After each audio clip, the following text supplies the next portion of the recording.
Welcome to Amigos IAS. Socio economic అవుట్లుక్లో భాగంగా మనం సోషల్ ఇన్ఫ్రాస్ట్రక్చర్ అంటే సామాజిక మౌలిక సదుపాయాలు అన్నమాట. సమాజానికి ఉపయోగపడే మౌలిక సదుపాయాలు ఒక వ్యక్తికంటూ కాదన్నమాట. సో ఎవరికైనా ఉపయోగపడతాయి. సో అలాంటి అంశాలు ఇంకా ఈ సోషియో ఎకనామిక్ సర్వేలో పేర్కొన్న రకరకాల ఇష్యూస్ సంబంధించినవన్నీ కూడా మనం ఈ సెషన్లో చూద్దాం. అయితే గతంలో అమలవుతున్న పథకాలకు సంబంధించినంత సమాచారం అందులో ఉన్నది. కొత్తగా వచ్చిన వాటినే మేము ఇక్కడ డిస్కస్ చేస్తూ ఉన్నాం. సో MGNREGS అంటే Mahatma Gandhi national rural employment guarantee act ఇది. సో ఇందులో భాగంగా సామాజిక ఆస్తుల సృష్టి అనేది జరుగుతూ ఉంటుంది. సమాజంలో అందరికీ ఉపయోగపడుతుంది. మరి ఇట్లాంటివే మనకు బాగా ఎగ్జామినేషన్లో ఫోకస్ చేసి అడుగుతూ ఉంటారు. కాబట్టి ఆస్పిరెంట్స్ గుర్తుపెట్టుకోవాలి.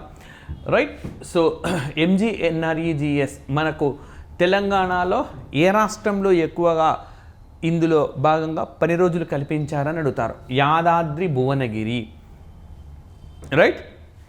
మరి ఈ గుర్తుపెట్టుకోవాలి. టార్గెటెడ్ జనరేట్ అంటే అవసరం లేదు. సో మనం మొదటి 4 జిల్లాలు అట్లా గుర్తుపెట్టుకోండి. యాదాద్రి భువనగిరి, కరీంనగర్, సిద్దిపేట, కామారెడ్డి. ఇక్కడ మనం వరుసగా 4 జిల్లాలు అన్నమాట ఎక్కువగా పని రోజులను కల్పించినాం. మరి బాటమ్ చిట్ట చివరిన ఏంటంటే మేడ్చల్, మల్కాజ్గిరి, దానికంటే కొద్ది మహబూబాబాద్, సూర్యాపేట్, జయశంకర్. ఆ విధంగా మనం పని రోజులను కల్పించుకుంటూ వచ్చినామన్నమాట.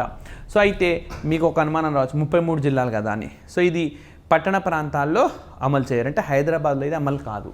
సో ఈ విధంగా మనకు MGNREGSకు సంబంధించిన ఉంది. నెక్స్ట్ మహిళా శక్తి.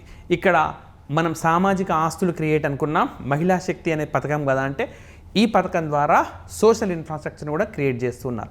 ఇలాంటివి మీరు గ్రూప్ 1 మెయిన్స్లో కూడా ప్రస్తావించాల్సి ఉంటుంది. సో మహిళా శక్తి ప్రోగ్రామ్ ఇది స్వయం సహాయక సంఘాలకు ఆర్థికంగా, విద్యాపరంగా అండ్ సామాజిక మౌలిక సదుపాయాల కల్పనలో భాగంగా వీళ్ళకు కూడా హెల్ప్ చేస్తున్నారు.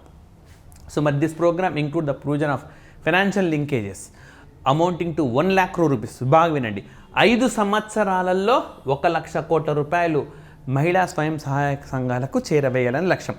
సో ప్రతి సంవత్సరం 20,000 కోట్ల రూపాయలు వివిధ రుణాల రూపంలో వాళ్ళకు అందించడం ద్వారా వారి ఆ స్వయం సహాయక సంఘాలు అభివృద్ధి చేయడం, సంఘంలోని ప్రతి మహిళ అభివృద్ధి దిశగా వెళ్ళడం, ఆర్థికంగా బలోపేతం కావడం అన్నది లక్ష్యం అన్నమాట. సో ఏమని అడగవచ్చు, మహిళా శక్తి అనే పథకానికి 5 సంవత్సరాల లక్ష్యం ఏంటంటే కనీసం 1 లక్ష కోట్ల రూపాయలకు వాళ్ళకు 1 లక్ష కోట్ల రూపాయలు ఏదో విధంగా వాళ్ళకి చేర్చాలి. సంవత్సరానికి 20,000 కోట్ల రూపాయలలాగా through banks and Streenidhi. So బ్యాంకుల రూపంలో, బ్యాంకులు ఇచ్చే రుణాల రూపంలో, స్త్రీనిధి అనే రూపంలో 5 సంవత్సరాల లోపల అందించాలి. మరి మహిళా శక్తి మనకు రాష్ట్ర ముఖ్యమంత్రి మహాలక్ష్మి స్వశక్తి మహిళా కన్వెన్షన్ అని చెప్పి 12th March 2024 కండక్ట్ చేశారు. అందులో దీన్ని ప్రకటించినారు.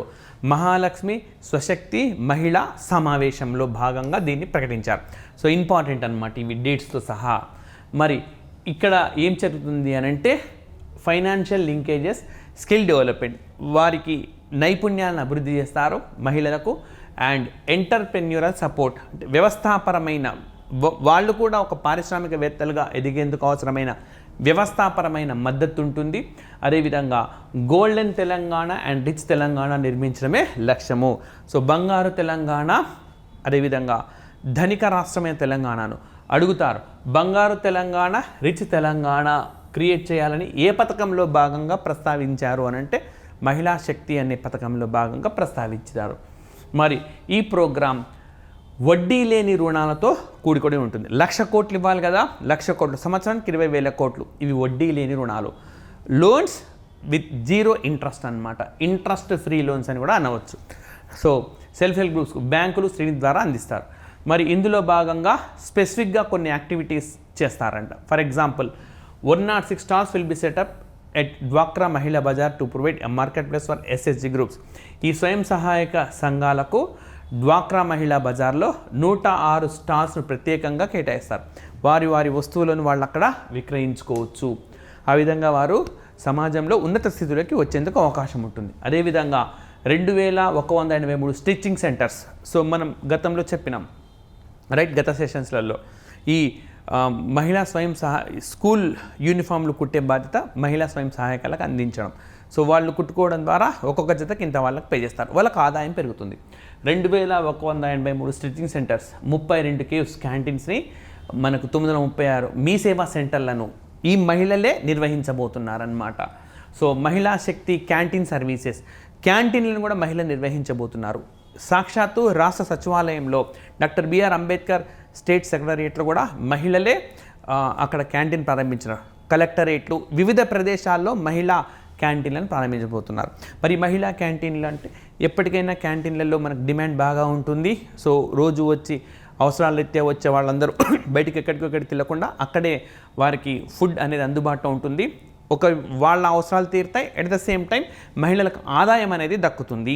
సో ఆ విధంగా వాళ్ళు ఈజీగా ఈ వడ్డీ లేని రుణం తీసుకుంటున్నారు, అసలు ఈజీగా తీర్చేయవచ్చు. దానివల్ల మరొకరికి రుణం ఇచ్చే అవకాశం వెసులుబాటు అనేది ఏర్పడుతుంది. ఈ విధంగా various locations the plan AIIMS to establish at least 150 canteens ఎక్కడ ప్రభుత్వ కార్యాలయాల్లో, జిల్లా కలెక్టరేట్లలో, విధంగా పర్యాటక ప్రదేశాల్లో, దేవాలయాల్లో, బస్టాండుల్లో, విధంగా 162 పారిశ్రామిక ప్రాంతాల్లో మహిళలు స్వయంగా వారి నిర్వహించే హోటల్స్ అనేవి రాబోతున్నాయన్నమాట.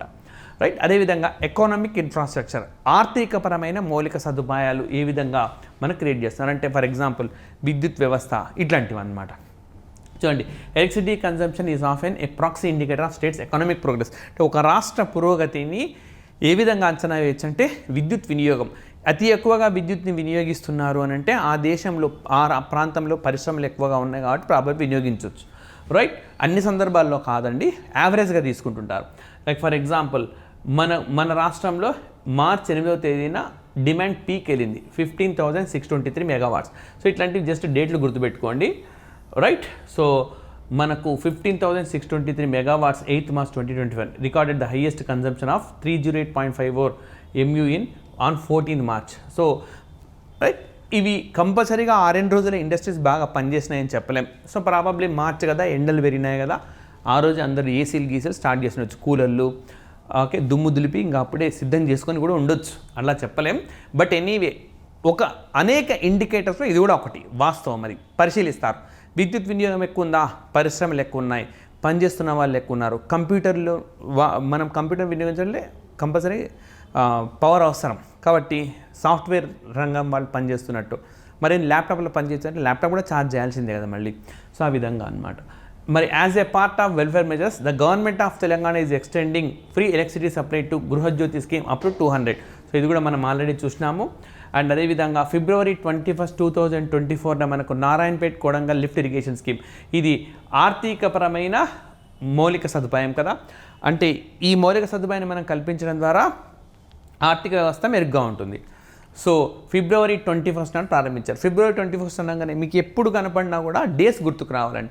మన ఈ కాంపిటేటివ్ ఎగ్జామినేషన్స్ ప్రిపేర్ అయ్యే వాళ్ళు ఏంటంటే డేస్ని బాగా గుర్తుంచుకుంటే 1 మార్క్ కంపల్సరీ వస్తుంది. మిలిటరీ ఎక్సర్సైజులు గుర్తుపెట్టుకుంటే 1 మార్క్ కంపల్సరీ వస్తుంది. అదేవిధంగా ర్యాంకింగ్స్ 1 మార్క్ కంపల్సరీ వస్తుంది, రెగ్యులర్గా వస్తుంటాయి. మరి February 21 అనేది మనకు ఇంటర్నేషనల్ మదర్ టంగ్ డే, అంతర్జాతీయ మాతృభాషా దినోత్సవంగా చెప్పుకోవచ్చు. ఓకే.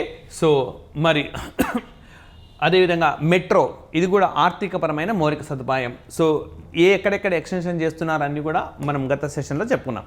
సో గృహజ్యోతి 200 యూనిట్ల వరకు ఉచితంగా ఈ ఎంపిక చేసిన కుటుంబాలకు అందిస్తారనమాట. సో June 2024, 30 June 2024 నాటికి మొత్తం టోటల్ 137.43 lakh జీరో బిల్స్, అంటే ఇన్ని గృహాలకు ఈ పథకం అనేది అమలైందని చెప్పుకోవచ్చు.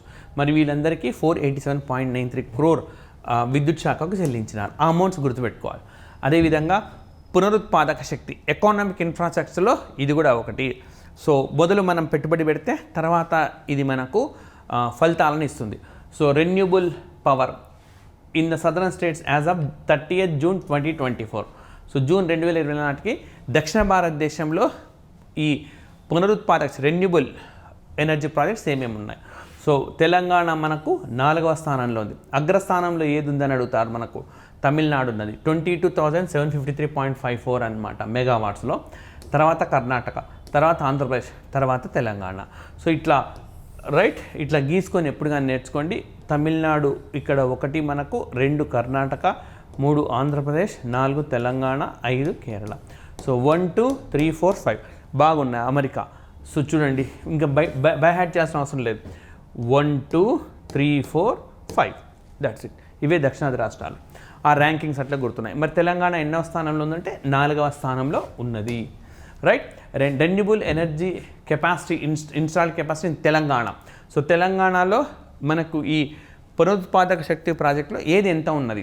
సో చూడండి, 62.8 విండ్ ఎనర్జీ పవన శక్తి. రేపొద్దున ఇట్లా అడగవచ్చు, తెలంగాణలో అతి ఎక్కువగా ఏ పునరుత్పాదక శక్తి ఉన్నది అని అంటే పవన శక్తి. ఆ తర్వాత మనకు 31.4 ఓకే లార్జ్ హైడ్రో అంటే భారీ నీటిపారుదల ప్రాజెక్ట్ అనమాట. భారీ ఓకే విద్యుత్ ప్రాజెక్ట్ అది. సో ఫస్ట్ విండ్ ఉన్నది, ఆ తర్వాత భారీ నీరు, అండ్ ఇంకా మిగతావన్నీ తక్కువగా ఉన్నాయి. సో 2.4 బయో పవర్ జీవ శక్తి. సో ఇక్కడ మీకు ఇంకో పాయింట్ కూడా చెప్తాను. ఈ బయో వేస్ట్ తోటి ఓకే జీవ వృధాతోటి విద్యుత్ను ఉత్పత్తి చేసే ప్రాజెక్ట్ హైదరాబాద్ జవహర్ నగర్లో రామ్కీ అనే సంస్థ ఏర్పాటు చేసింది. సో ఇది భారతదేశంలోనే చెత్తతోటి విద్యుత్ తయారు చేసే సంస్థల్లో అతి పెద్దదన్నమాట. సో అట్లాంటివి ఉన్నాయి. అండ్ అదేవిధంగా మనకు తర్వాత సోలార్ ఉన్నది, సౌరశక్తి 107. ఇక్కడ కూడా మీకు ఒక బిట్ చెప్తాను. భారతదేశంలోనే అతిపెద్ద తేలియాడే సౌర విద్యుత్ ప్రాజెక్ట్ రామగుండంలో ఉన్నది. India's largest floating solar power plant ప్రస్తుతం అయితే ప్రపంచంలోనే అతిపెద్ద తేలియాడే సౌర విద్యుత్ ప్రాజెక్ట్ మధ్యప్రదేశ్లో నిర్మించబోతున్నారు. సో అదైనాక ఆ రికార్డ్ దాని పేరిట వెళ్తుంది. ఆ తర్వాత మనకు స్మాల్ హైడ్రో చిన్న జలవనరుల ప్రాజెక్టులకు సంబంధించి 1.2%. ఈ విధంగా పునరుత్పాదక శక్తి ప్రాజెక్టులన్నీ కూడా ఈ విధంగా ఉన్నాయి. పవన విద్యుత్ శక్తి ఎక్కువగా ఉన్నది. And next road density. Road density అంటే ఒక నగరం ఎంత వైశాల్యంలో ఉంది, ఎంత మేర రోడ్లు ఉన్నాయి అన్నది చూస్తే దాన్ని రోడ్ డెన్సిటీ అంటారు. రహదారి సాంద్రత ఎంత ఎక్కువ ఉంటే అంత మంచిది. లైక్ సింపుల్గా చెప్పాలంటే ఒక నగరం 100 యూనిట్లు ఉందనుకుందాం, కానీ రోడ్లు 10 యూనిట్లే ఉందనుకోండి, ఆ నగరం డెన్సిటీ 10. ఒక నగరం 150 యూనిట్లు ఉందనుకోండి, ఆ నగరంలో 10 కిలోమీటర్ల మేర రోడ్డు ఉందనుకోండి. సో ఇది ఎంత అవుతుంది ఇప్పుడు? సో ఇక్కడ రైట్ 7.5 అవుతుంది అనమాట. ఓకే 7.5 అంటే 100కు లెక్క కట్టాలంతే. సో ఇక్కడ 10 అవుతుంది. రైట్. సో మరి ఇప్పుడు క్వశ్చన్ చూడండి, అన్నీ గుర్తుపెట్టుకోవాల్సిన అవసరం లేదు. తెలంగాణలో రోడ్ డెన్సిటీ అతి ఎక్కువగా ఏ జిల్లాలో ఉన్నది? హైదరాబాద్. తొలి 4 జిల్లాలు ఇవి: హైదరాబాద్, మేడ్చల్ మల్కాజ్గిరి, రంగారెడ్డి. ఇవైతే ఆనుకొని ఉంటాయి హైదరాబాద్, మేడ్చల్ మల్కాజ్గిరి, రంగారెడ్డి. తర్వాత కరీంనగర్. అతి తక్కువగా మనకు ఎక్కడున్నది? ములుగు, దానిపైన భద్రాద్రి, దానిపైన నాగరికల్, తర్వాత కుమరంభీం. సో ఈ విధంగా మనకి గుర్తుపెట్టుకోవాలి. ఫస్ట్ 4 టాప్ 4 అనమాట. రైట్. సో ఈ విధంగా డిస్ట్రిక్ట్ వైజ్ రోడ్ డెన్సిటీలు ఈ విధంగా మనకు ఉన్నాయి. రైట్. సో ఇవి మనకు ఓకే సోషియో ఎకనామిక్ సర్వేకి సంబంధించిన ఈ అంశాలు ఈ సెషన్లో డిస్కస్ చేసాం. నెక్స్ట్ సెషన్లో మరొక కొత్త టాపిక్తో ఇదే సోషియో ఎకనామిక్ అవుట్లుక్ ఇంకా జస్ట్ ఒక 2-3 సెషన్స్లో కన్క్లూడ్ చేసేస్తాము. సో తర్వాత మరొక ఓకే ఇలాంటి ఆస్పిరెంట్స్ అందరికీ ఉపయోగపడే సెషన్స్ని అమిగోస్ ఐఏఎస్ మీకు అందిస్తుంది. Thank you very much.